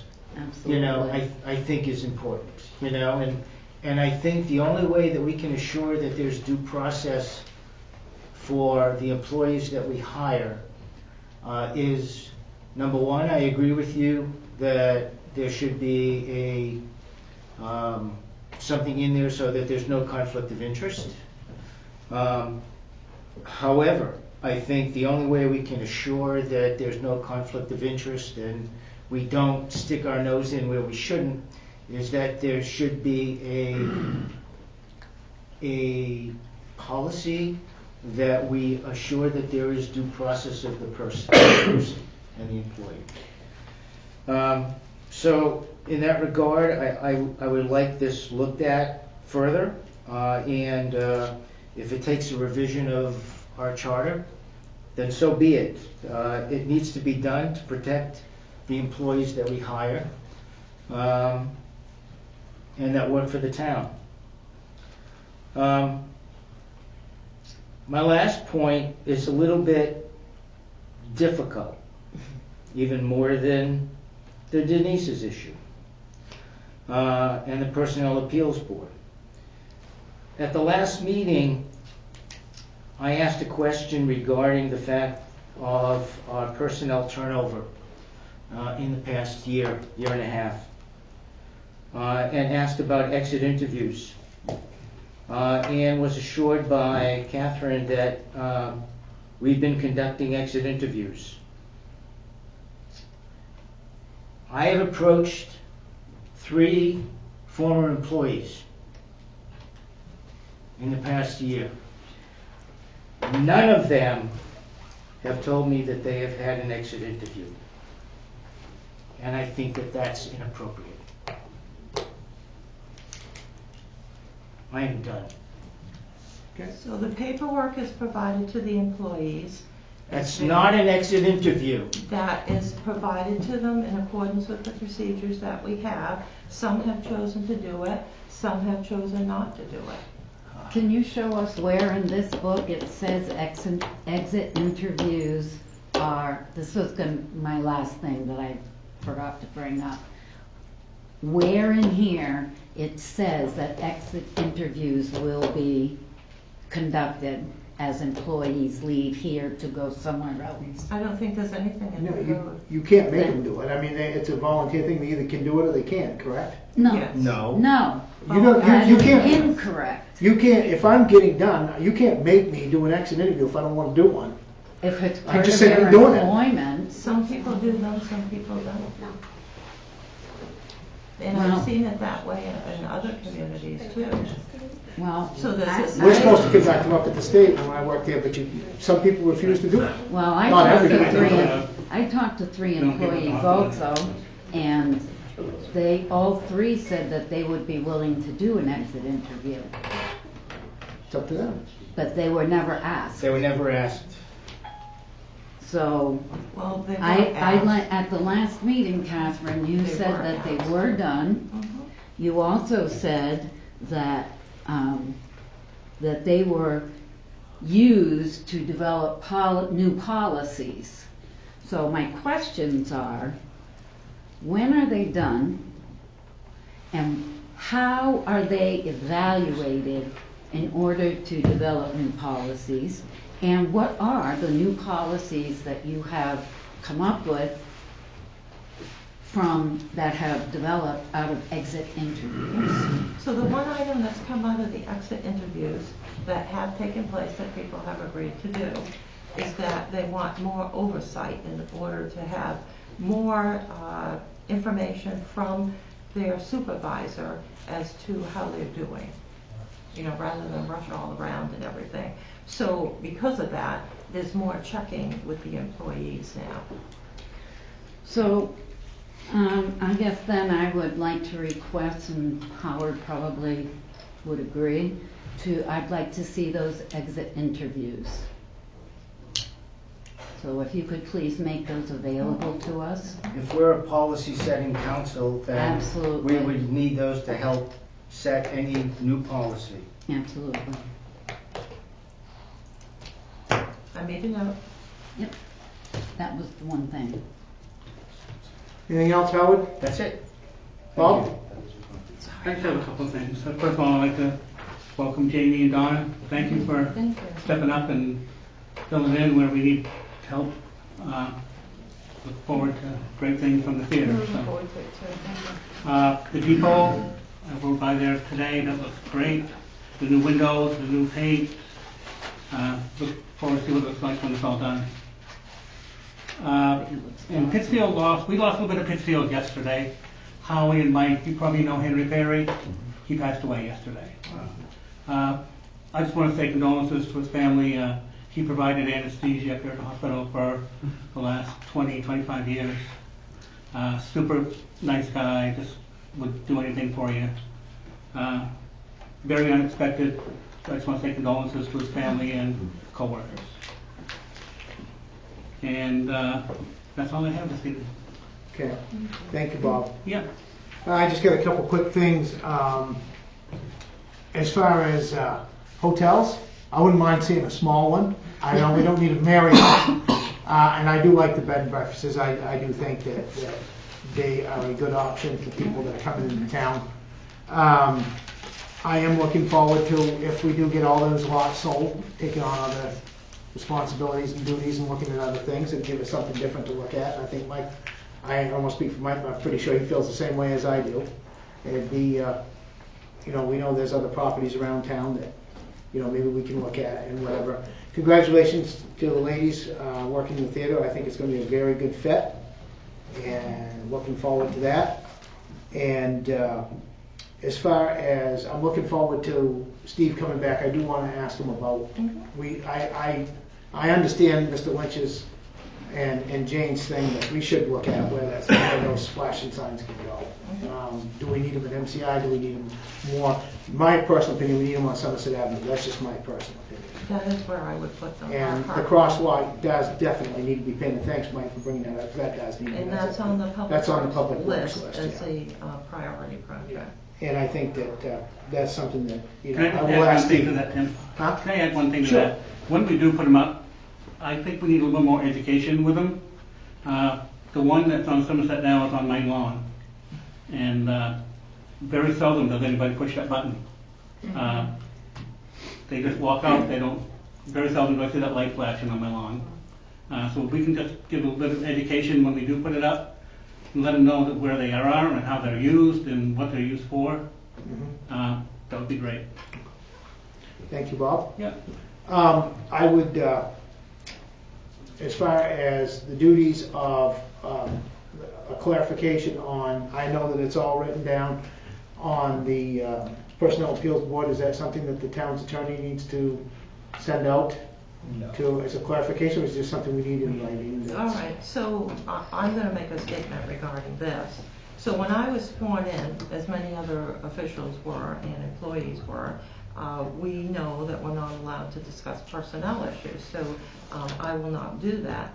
I will say, though, that I provided the information that I was requested by the town attorney to the Personnel Appeals Board, because I was told specifically what to do, and then I was told not to get involved because it would be a conflict of interest, which of course it would be, and then I provided the information that the Personnel Appeals Board requested, and so the process took place.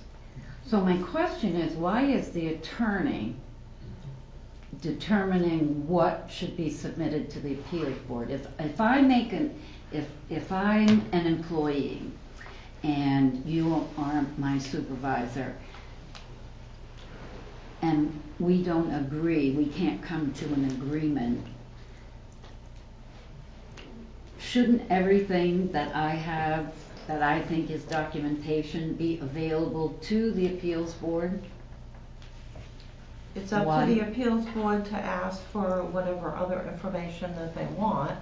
Okay. I provided the information I was requested to do by the town attorney, and then to stay totally away from it, because it would be a conflict of interest for me to try to educate any board that was making a decision regarding myself and 6 pages of complaints that an employee had provided to them. Council should probably look at that then, that piece about the appeals board or the ordinance committee, and maybe look at making it, clarifying that.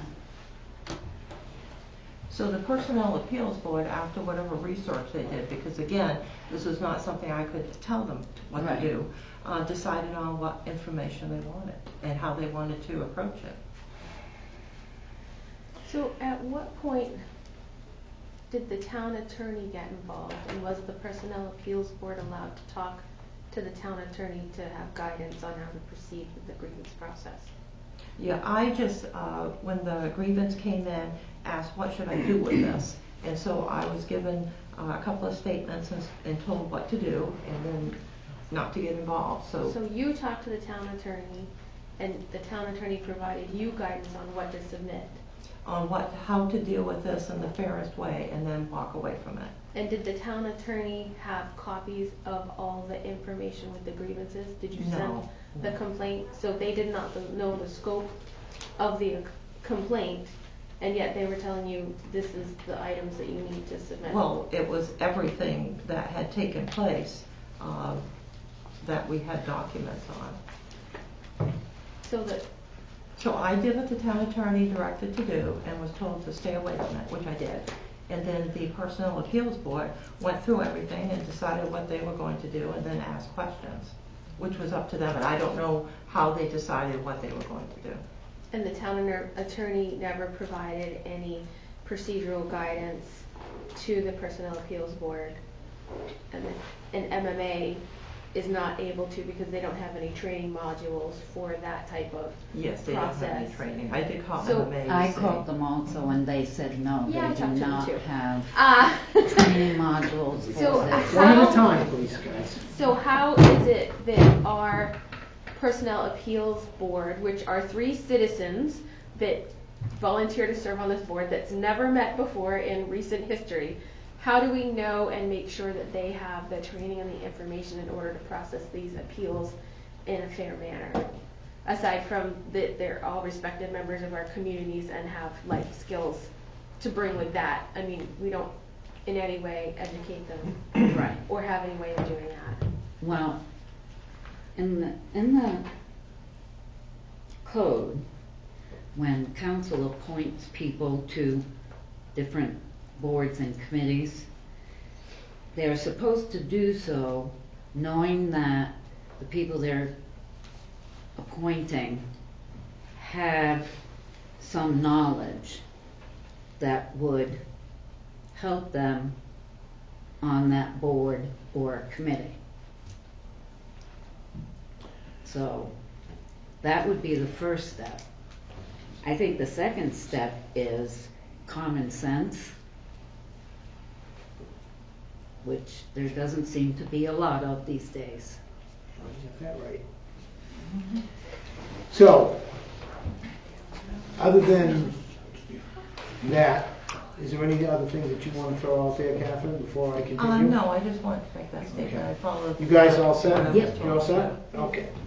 So the only other thing I got to say is that we've got some small businesses coming into town. I'm very encouraged by that. Like I said, I'm on the P committee, and like I said, we need big business and small business. We need a combination of things. We need service industry. We need a little bit of manufacturing. We'll never be where we were. Mike is absolutely 100% correct on that. It's just the times we're in. But other than that, service, community, and other things, we need little mom and pop businesses. We need small and large. We need a combination of everything. And we're in an ideal position for it where we're located. We're very fortunate that we diversified, whereas many communities did not, and ended up with massive tax increases when their mills closed. Yeah. You know, and there's many of them up north. Well, So I'll our pick one of them. diversification really did help. But the mill rate is inching up there, and the way to deal with that is find more revenue sources and bring in more businesses. And other than that, I have no other report. So I will look for a motion to adjourn. Move we adjourn. Do I hear a second? Second. All those in favor of adjournment, please signify by saying aye. Aye. Those opposed, nay. Ayes have it, we are adjourned. That's the quickest one. How about that, huh? That was You didn't think you thought I was a little slow, my thing. I may be old, but I'm still a little quick in the act of fair. You did good, Ted. You did good. I'm gonna take this with me.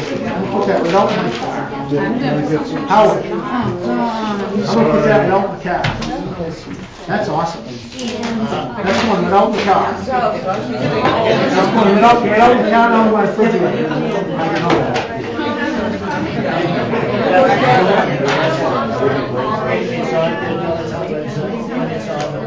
All right, I will see you tomorrow.